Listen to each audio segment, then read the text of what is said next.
신구약 성경의 마지막 책인 요한계시록은 기독교 2000년 역사 동안에 가장 난해한 책이고 많은 오해와 억측을 낳게 한 책임에 틀림없습니다. 확실히 본서는 보통 책과는 다릅니다. 요한계시록에 기록된 언어는 때로는 은밀하고 때로는 상징적이고 특히 미래에 될 일에 대한 기록이기 때문에 누구도 자신 있게 이것이다 라고 말하기에는 곤란합니다. 그렇다고 요한계시록을 해석하지 않은 상태로 그냥 두어야 하는가? 그럴 수는 없습니다. 계시록은 읽어야 하고 들어야 하고 그리고 깨닫고 지켜야 할 예언의 말씀이기 때문입니다.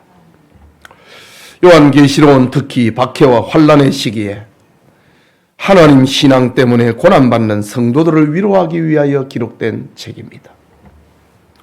그렇다고 계시록이 인류에 닥칠 운명을 점치는 성경은 아닙니다. 손자병법처럼 전술과 전략을 다룬 책으로 오해해서도 안 됩니다. 사람들의 공포와 의구심 속으로 빠져들게 하는 말씀이 되어서도 안 됩니다. 요한계시록은 교회를 향한, 성도를 향한 은혜로우신 하나님의 언약입니다.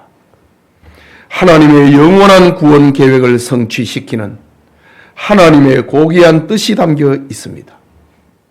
그러므로 자세히 살피고 연구하고 들어야 하는 것입니다.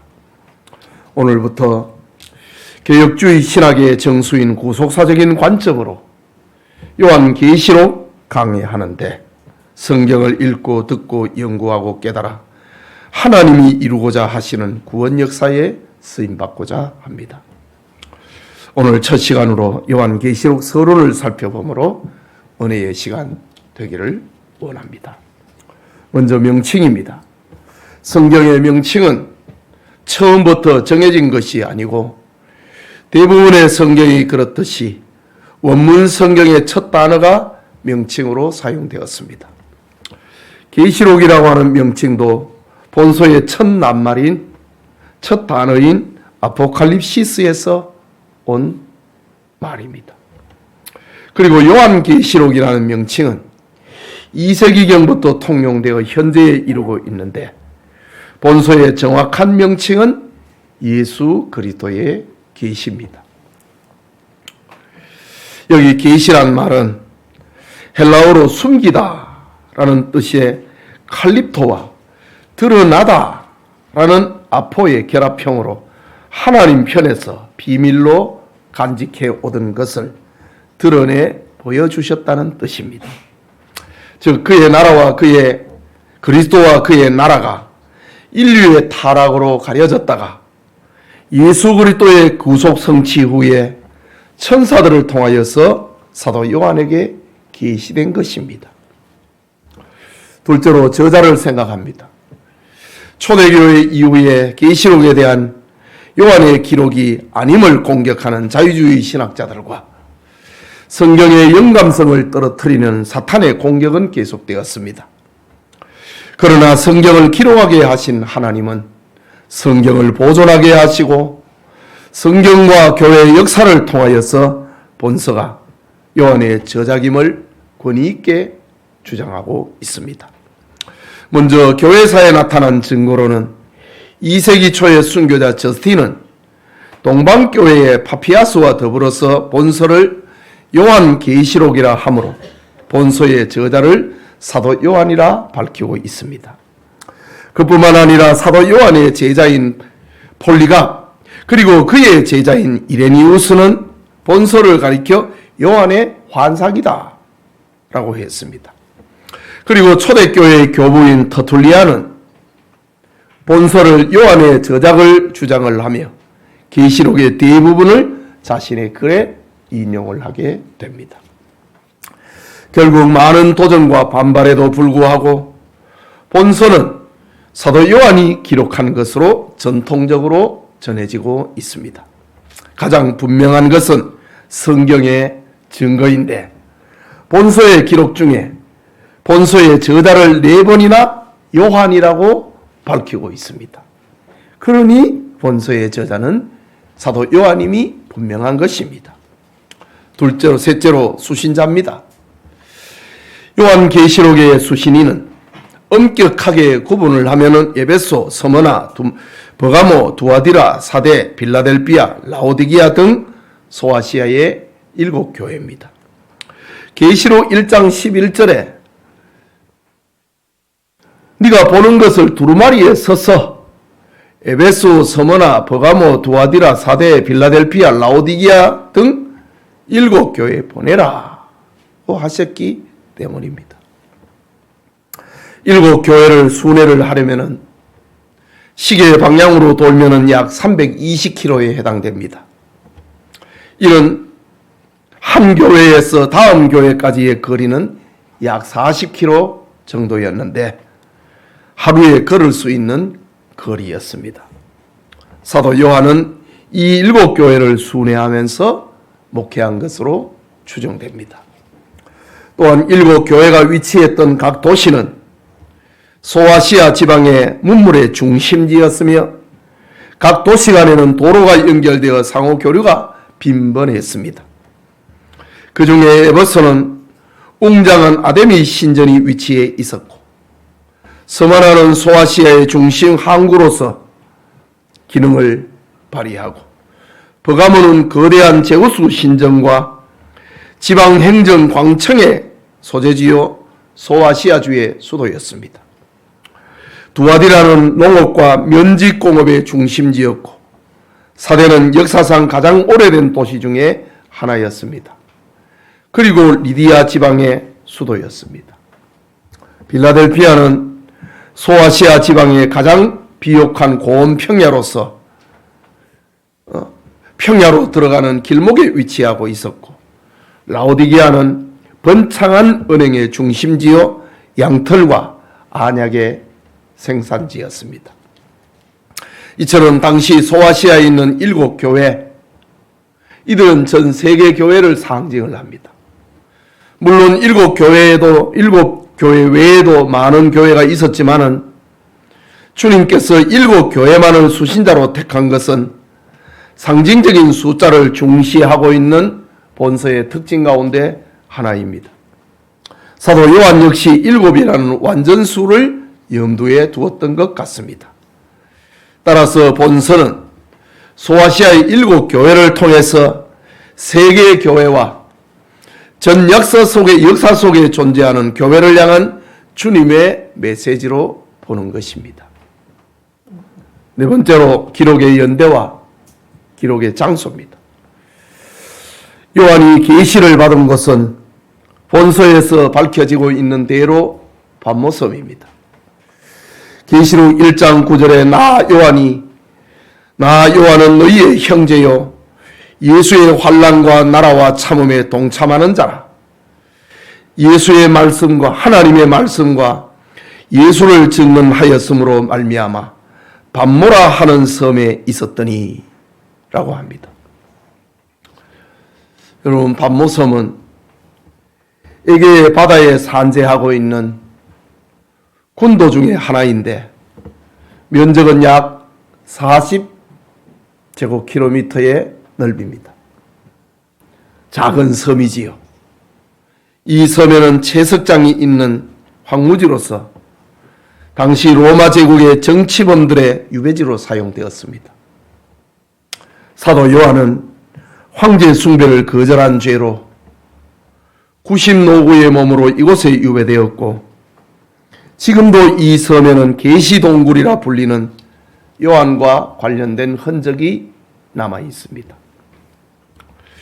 요한계시록의 기록 연대를 결정함에 있어서 요한이 patmos섬에 유배되었던 때가 본서가 기록되었다는 사실을 정설로 받아들이는데 그러나 요한을 유배시킬 만한 기독교 박해가 언제 일어났는가 하는 점에서는 학자들 간에 견해를 달리합니다. 1세기에 교회가 겪은 혹독한 박해는 대표적인 것이 네로의 박해와 도미시안 황제의 박해입니다. 그렇기 때문에 본서의 기록 연대는 자연히 이들 두 시대로 좁혀집니다.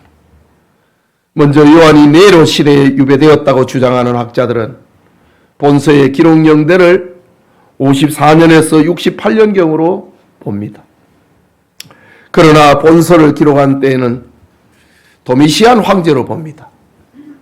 이유는 네로의 박해는 국부적이었던 반면에 도미티안의 박해는 로마 제국 전역에 걸친 박해였기 때문입니다. 다시 말하자면 에베소를 비롯한 소아시아 전역의 교회가 박해를 받은 시기는 도미시안 황제 때였기 때문입니다. 더욱이 밤모섬을 정치범의 유배지로 사용한 것은 도미시안 황제의 형벌 방법이었기 때문입니다.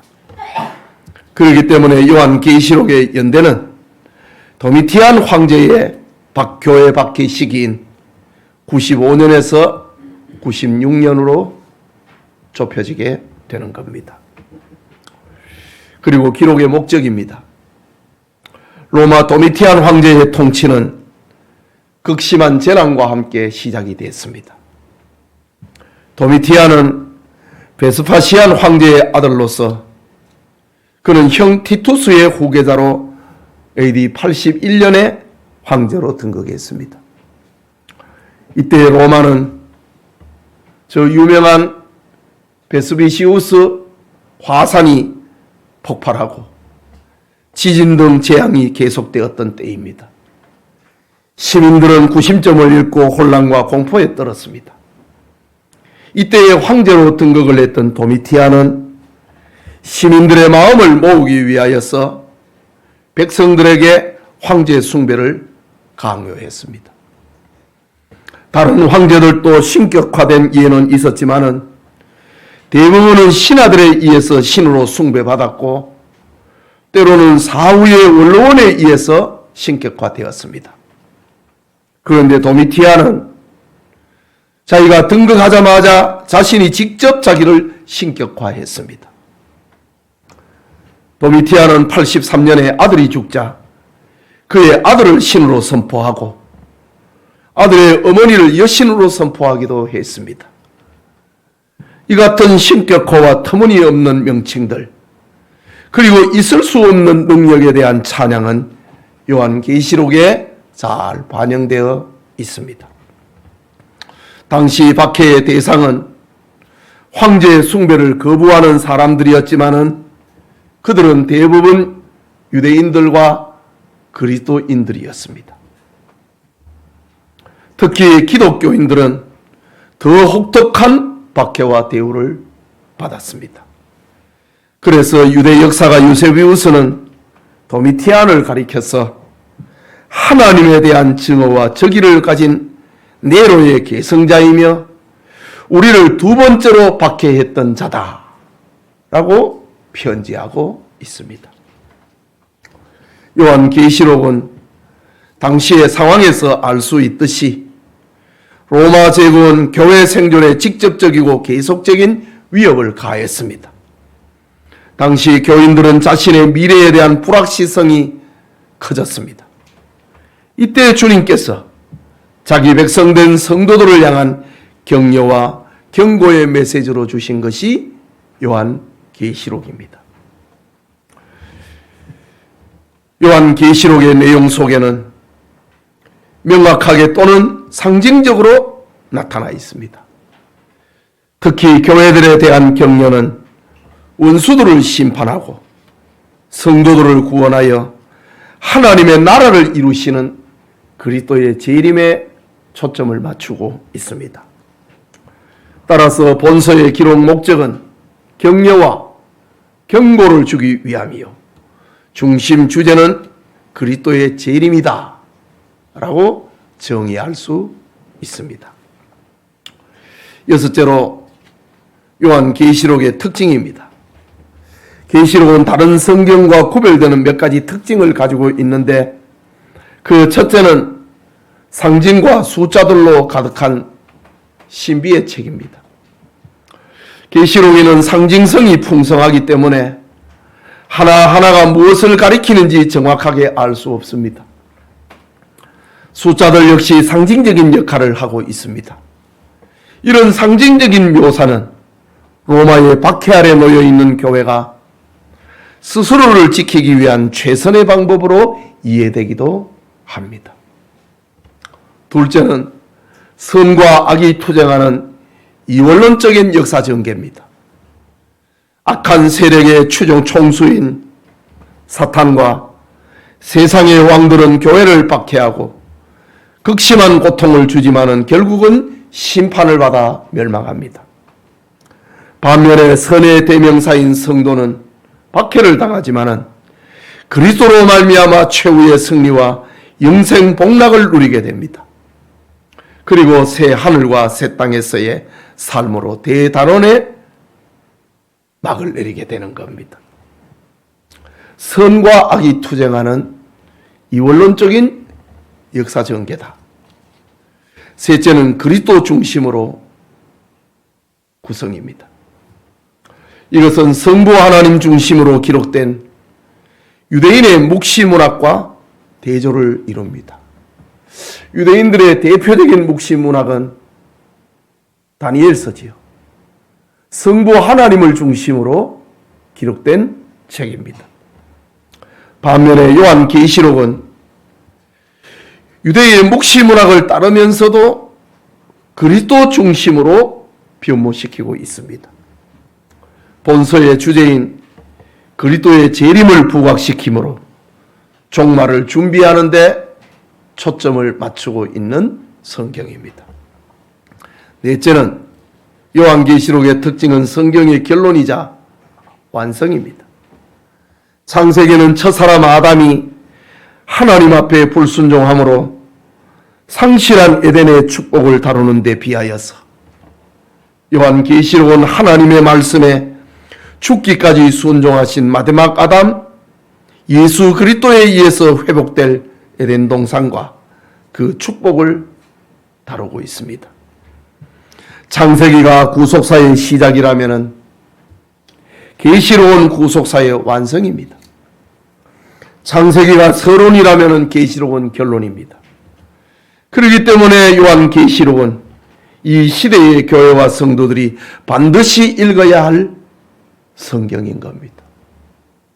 우리 인생의 마지막 결론이고 이 세상의 결론을 말하고 있기 때문입니다. 다섯째는 재림에 대한 예언의 말씀이 특징입니다. 계시록은 복음임에 틀림이 없지만은 해석은 종말과 재림이라는 예언적 방향으로 이해되어야 하는 겁니다. 계시록의 시작인 1장 7절에 보면은 볼지어다 그가 구름을 타고 오시리라.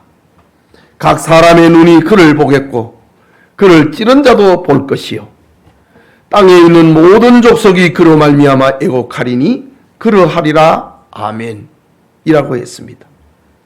그리고 요한계시록의 마지막인 22장 20절에서 21절에 이것들을 증언하신 이가 이르시되 내가 진실로 속히 오리라 하시거늘 아멘. 주 예수여 오시옵소서. 주 예수의 은혜가 모든 자에게 있을지어다. 아멘 이라고 매듭을 짓습니다. 즉 서론에서 구름을 타고 강림하시는 재림하시는 주님의 영광된 모습을 알려주고 결론에서는 만왕의 왕이요 만주이신 예수 그리스도에 대한 재림에 대한 소망으로 결론을 짓고 있는 겁니다. 여섯째 특징은 장차 될 일을 보고 기록한 책입니다. 요한계시록의 내용은 1장 1절에는 반드시 속히 될 일이라고 했습니다. 1장 19절에서는 장차 될 일이라고 했습니다. 4장 1절에서는 이후에 마땅히 될 일이라고 했습니다. 계시록 22장 6절에는 결코 속히 될 일이라고 했습니다. 이처럼 네 번이나 될 일이란 표현으로 사실적으로 발생한 사건들임을 확정시키고 있는 겁니다. 일곱째는 전 성경을 배경으로 합니다. 요한계시록에는 구약 39권 중에 무려 26권의 성경을 인용을 하고 있습니다. 구약 성경 26권을 인용을 하고 있다. 이것은 성경 전체를 배경으로 하고 있고, 그러니까 요한계시록은 성경 전체를 대상으로 삼으며 해석이 되어야 한다는 말입니다. 일곱 번째는 요한계시록의 다양한 해석 방법입니다. 이 성경을 어떻게 해석할 것인가? 계시록은 다른 성경에서 볼 수 없는 사건들과 상징적인 요소들이 가득합니다. 그래서 역사적으로 또 교리적인 요소를 추론하기에 혼란을 겪습니다.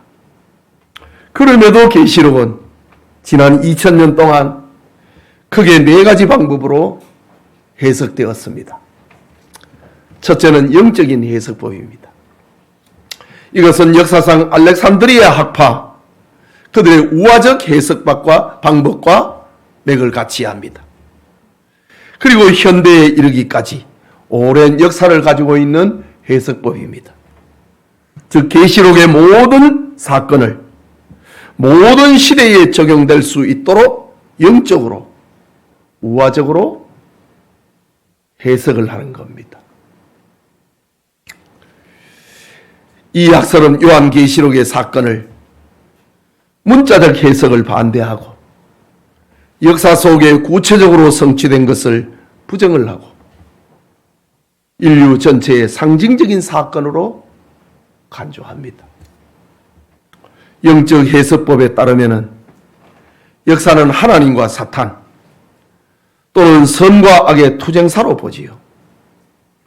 이 학설의 최대 약점은 본서에 등장하는 내용을 실제 사건과 상관없는 것으로 생각하는 것이 영적 해석법의 약점입니다. 둘째는 과거적 해석입니다. 이것은 본서가 1세기 소아시아의 교회들이 처한 상황을 묘사한 것으로 보는 해석입니다. 본서는 당시의 상황을 표현한 것이고 미래적 예언으로 생각하지 않습니다.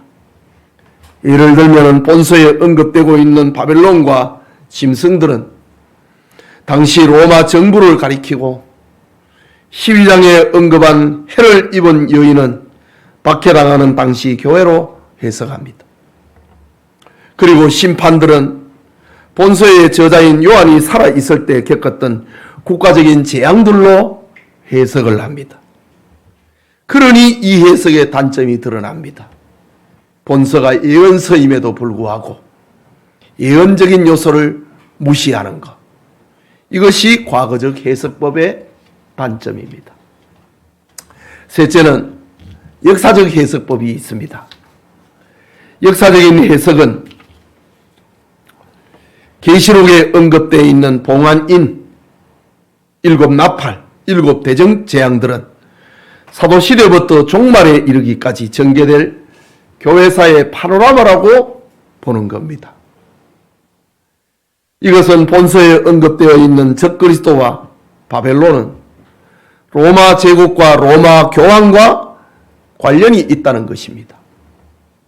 그러나 본서에 언급된 상징적인 사건을 역사의 한 시점으로 특정한 사건과 연관시키는 것은 지나친 비약으로 발전될 오해가 있습니다. 오늘날의 베리칩이라고 하는 말이 있지요. 또 코로나 주사가 한때 666 짐승의 표라고 이해되기도 했습니다. 지금도 유튜브 상에서는 코로나 주사 맞은 것을 짐승의 표 받은 것으로 이해합니다. 그런 무리들이 있습니다. 그리고 몸에 칩을 심어서 매매를 하고 또 자기 신분을 확인을 시키는 그런 재료로 여기고 있는 것. 이거를 지나친 역사 해석법이라는 거지요. 즉 역사적인 해설의 단점은 본서의 기록 당시와 미래 사이에 중간적인 사건이 없다는 겁니다. 그래서 어떤 사건이 일어나면 무조건 성경의 어느 한 사건에다 붙이는 겁니다. 이것이 역사적 해석의 단점입니다. 마지막으로 미래적인 해석법입니다. 이 해석은 요한계시록을 세 부분으로 나누어 설명을 합니다. 1장은 과거적인 사건으로 당시 독자들이 겪었던 사건을 가리킵니다. 그리고 2장과 3장은 본서가 기록될 당시 일어나고 있는 교회의 사건들을 가리킵니다. 그리고 4장에서 22장까지는 장차 되어질 일에 대한 사건으로 이해하는 학설입니다. 특히 그리스도의 재림 직전에 이루어질 구체적인 사건이라는 해석입니다. 4장에서 22장까지를 말이지요.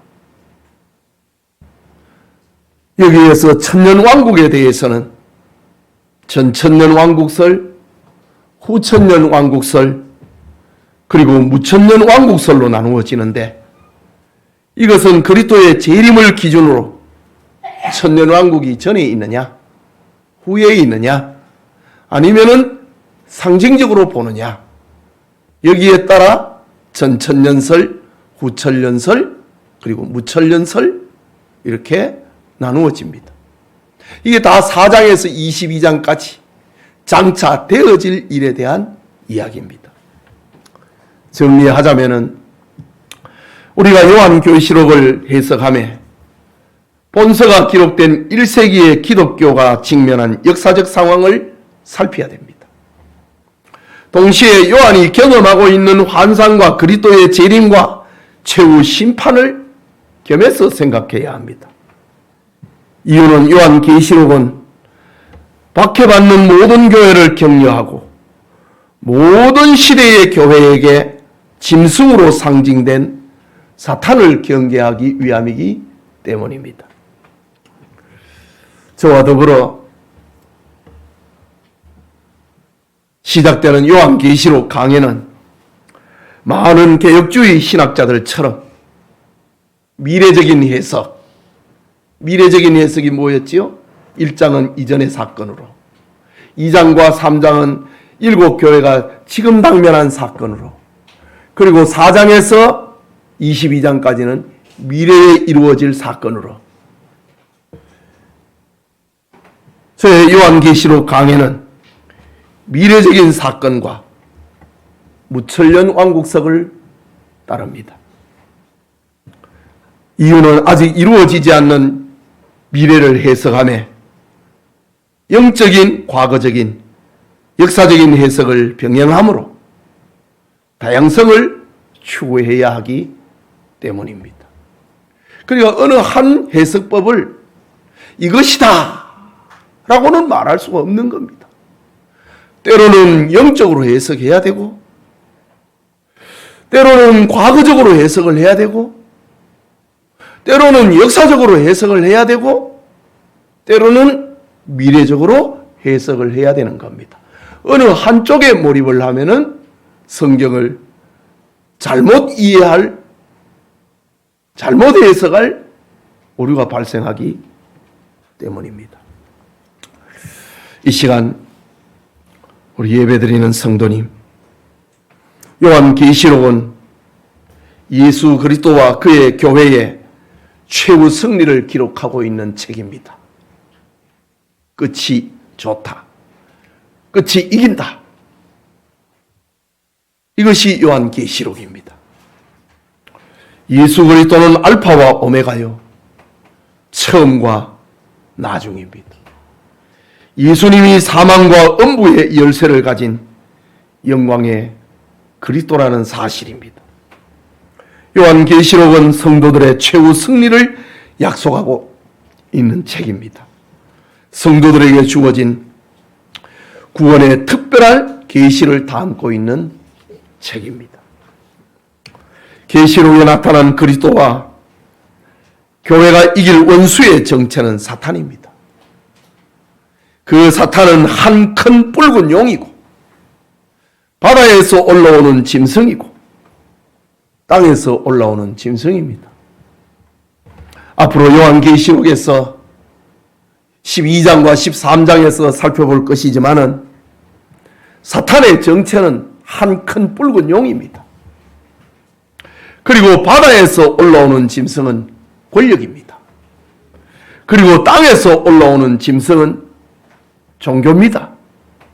사탄이 세상의 권력과 이 세상의 종교를 신여로 삼아가지고 자신의 뜻을 이루는 겁니다.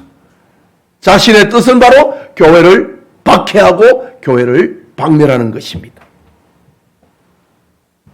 그리고 666이라고 하는 짐승의 표를 주어서 자기 백성 멸망의 자식으로 만드는 것이 사탄의 목적입니다. 그러나 예수 그리스도와 그의 교회가 이 무서운 원수들을 싸워 이깁니다.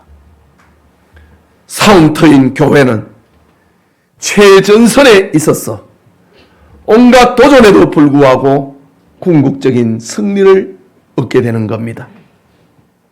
그렇기 때문에 요한계시록의 수신자인 성도들에게 무한한 축복을 약속하고 있는 것이 요한계시록입니다. 요한계시록 안에는 어떤 자들이 복이 있다 라는 축복을 약속하고 있는데 크게 7가지의 복이 등장합니다. 첫째는 요한계시록 1장 3절에 이 예언의 말씀을 읽는 자와 듣는 자와 그 가운데 기록한 것을 지키는 자는 복이 있나니 때가 가까움이라. 이 종말 시대를 살아가는 복받은 성도가 누구인가?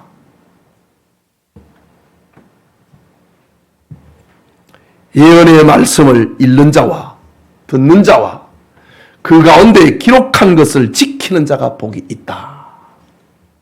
또 14장 13절에는 지금 이후로 주 안에서 죽는 자들은 복이 있도다 하시매 성령이 이르시되 그러하다. 그들이 수고를 거치고 쉬리니 이는 그들의 행한 일이 따름이라 하시더라. 주 안에서 죽는 자가 복이 있다고 합니다.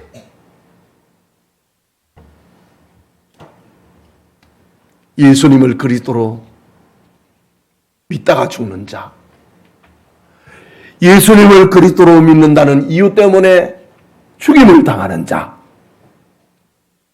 그들이 복이 있다고 합니다. 이유는 행한 일이 따라오기 때문입니다. 셋째로 요한계시록의 복은 16장 15절에 보라 내가 도둑같이 오리니 누구든지 깨어 자기 옷을 지켜 벌거벗고 다니지 아니하며 자기의 부끄러움을 보이지 않는 자는 복이 있도다. 예. 깨어서 자기 옷을 입고 벌거벗고 다니지 아니하는 자, 부끄러움을 당하지 아니하는 자가 복이 있다 라고 합니다. 사탄과의 영적 전투를 앞두고 있는 말씀입니다. 넷째는 계시록 19장 9절입니다. 천사가 내게 말하기를 기록하라. 어린 양의 혼인잔치에 청함을 받은 자들은 복이 있도다 하고 또 내게 말하되 이것은 하나님의 참되신 말씀이라. 하나님 앞에 소명받은 사람, 초청받은 사람은 복이 있다 라고 합니다. 초청받지 못한 자들은 어찌 된 겁니까? 다 지옥 백성이 되고 만 것입니다. 다섯째는 계시록 20장 6절에 이 첫째 부활에 참여하는 자들은 복이 있고 거룩하도다. 둘째 사망이 그들을 다스릴 권세가 없고 도리어 그들이 하나님과 그리스도의 제사장이 되어 천년 동안 그리스도와 더불어 왕노릇하리라 라고 했습니다. 첫째 부활에 참여하는 자가 복이 있다고 합니다. 여러분, 첫째 부활이 무엇입니까? 첫째 부활은 예수님을 믿어 중생한 사람을 말합니다. 우리는 첫째 부활에 참여한 자들입니다.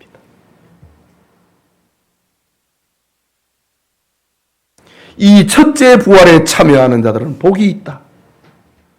둘째 사망이 그들을 다스릴 권세가 없다. 둘째 사망, 첫째 사망이 있지요. 그 첫째 사망은 내가 죽는 것을 말합니다. 둘째 사망은 지옥 가는 걸 말합니다. 지옥에서 영원한 형벌을 받는 게 둘째 사망인데, 이 첫째 부활, 예수 그리스도를 믿어가지고 중생한 사람, 하나님의 자녀가 된 사람은 복이 있는데, 그 사람은 둘째 사망이 그들을 다스릴 권세가 없다. 사람이 한 번 죽는 것은 어쩔 수 없다 이거지요. 그러나 둘째 사망이 있는데 그건 지옥 가는 것인데, 이 둘째 사망이 그를 다스리지 못한다. 예수님을 구주로 영접하는 자를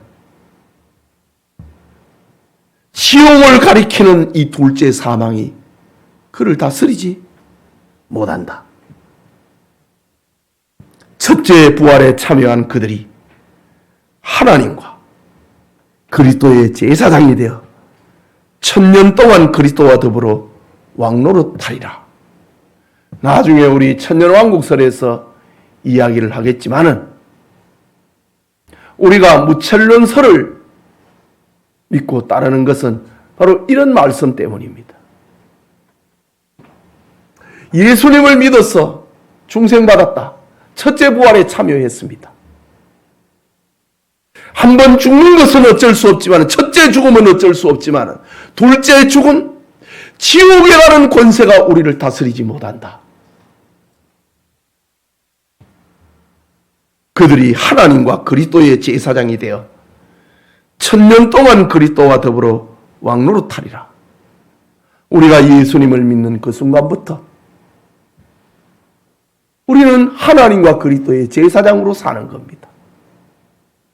죄를 지으면 회개하면 되는 겁니다. 그리고 주 예수를 믿으라. 그리하면 너와 내 집이 구원을 얻으리라. 구원을 선포합니다. 이것이 바로 왕노릇하는 삶입니다. 예. 무천년 왕국설에 따르면은 지금 우리가 2000년 왕국 시대에 살고 있는 겁니다. 언젠가 그리스도의 죽음과 더불어 그때부터 예수님이 재림하는 그 시기까지 지금 2000년이 됐지요. 이게 얼마인지는 모릅니다. 상징적으로는 우리는 해석한다 이거지. 그래서 무천년설을 따르는 겁니다. 지금 우리가 1000년 동안 그리스도와 더불어 왕노릇하고 있는 겁니다. 예수님의 이름으로 기도합니다. 예수님의 이름으로 축복합니다. 이게 왕노릇하는 권세입니다. 요한계시록에서 말하고 있는 6번째 복은 22장 7절에 보라 내가 속히 오리니 이 두루마리의 예언의 말씀을 지키는 자는 복이 있으리라. 이 두루마리는 성경을 말하는 겁니다. 이 예언의 말씀을 지키는 자가 복이 있도다. 첫째 복에도 예언의 말씀을 읽는 자, 듣는 자, 그리고 이 가운데 기록된 것을 지키는 자가 복이 있다고 했는데 22장에 가서 다시 한번 강조하고 있습니다. 똑같은 복을 지금 두 번이나 이야기하고 있습니다. 그것은 예언의 말씀을 지키는 자가 복이 있다는 것을 강조하고 있는 장면입니다. 마지막 7번째는 22장 14절에 자기 두루마기를 빠는 자들은 복이 있으리니 이는 그들이 생명나무에 들어가며 문들을 통하여 성에 들어갈 권세를 받으려 함이로다 라고 했습니다. 어떤 사람이 복을 받는다? 복이 있다? 자기 두루마리를 빠는 자가 복이 있다고 합니다. 그러면 자기 두루마리가 뭡니까? 자기 옷이 무엇입니까? 그것은 성도의 행실입니다.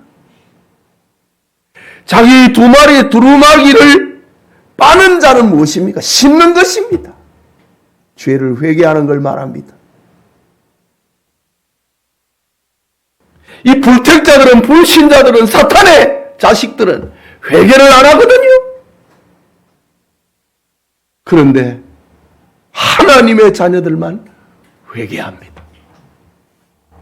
그래서 자기 두루마기를 빠는 자들은, 자기 죄를 회개하는 자들은 복이 있으리니 이는 그들이 생명나무에 들어가며 천국을 말합니다. 문들을 통하여 성에 들어갈 권세를 받으려 함이로다. 회개하는 사람이 복이 있다. 이렇게 요한계시록에서는 복 있는 자를 알려주고 있습니다. 그러니까 이 계시록은 두려움과 공포의 책이 아니고 무서움과 신비의 책이 아니고 우리에게 복을 주기 위한 책이란 사실입니다. 분명한 예수님의 마지막 말씀은 내가 진실로 속히 오리라 라는 재림의 약속입니다. 요한계시록은 내가 진실로 속히 오리라는 재림의 약속입니다. 여기에 교회의 자세는 어찌해야 되는가? 아멘. 주 예수여 오시옵소서 라고 대답하는 것입니다. 이것이 복받은 성도의 모습이라는 겁니다. 아멘. 주 예수여 오시옵소서. 주님께서 감추었다가 보여주신 계시록의 내용은 이렇게 전개될 것입니다. 우리 영천의 성도님들이 이 계시록 강의를 통해서 믿음이 건강해지고 죄와 세상을 이기고 주님의 편에 서는 의인의 영광이 충만하기를 축복합니다. 우리 말씀을 생각하고 같이 기도합시다. 제가 오늘 1부 예배 시간에는 광고를 했는데 2부 예배 시간에 또 잊어버렸어요. 이 주보에 안 나오니까 잊어버렸어요. 요한계시록 강의 광고가 안 나왔어. 시대적인 그 상황을 생각을 하면서 오래전에 강의를 했던 요한계시록을 다시 이렇게 봅니다.